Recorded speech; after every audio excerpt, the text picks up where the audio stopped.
ஆனது ஆயிப்போச்சு. ரெடியும் ஆயிட்டேன். அச்சு நீ கோரியோ பண்ணன்னு வச்சுக்கேன், ஒரே ஒரு டான்ஸ் இந்த காஸ்டியூம்ல இந்த புடவை கட்டினதுக்கு 2 வீடியோவாவது டாடி கூட ஒன்னே ஒன்று. ஆனா சிம்பிளா நின்ன இடத்துலயே டாடி ஆடணும். நீங்க எப்படி நின்ன இடத்துலயே ஆடுவீங்கன்னு எனக்கு தெரியும். அது நீங்க எவ்வளவு நேரத்துல நான் ஒரு லைட்டா மறைக்காதடா, நல்லா வளர தெரியாம வளர்ந்துட்டு. நீங்க தான் வளர்க்க தெரியாம வளர்த்தீங்கன்றவன் வெளியே. பரவாயில்லையா? ஒண்ணு டாடி கூட சிம்பிளா நீட்டா நின்ன இடத்துலயே. சரி, ரிட்டர்ன் டிக்கெட் எப்போ? கிளம்பு நீன்றேன். ஓகே சரி வாங்க. இல்ல ஆடுறதுக்கு ரெடியா டாடி அப்படியே கண்ணாடிலாம் போட்டு நிக்கிறாரு.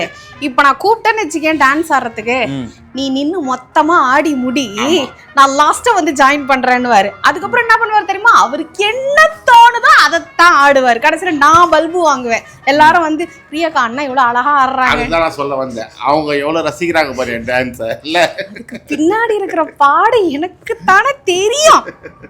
சரி வாப்பலாம். சரி சீக்கிரம் செட்டப் பண்ணி ஆடுங்கம்மா, பசிக்குதுமா எனக்கு. நீ தான்டா சொல்லி கொடுக்கணும்.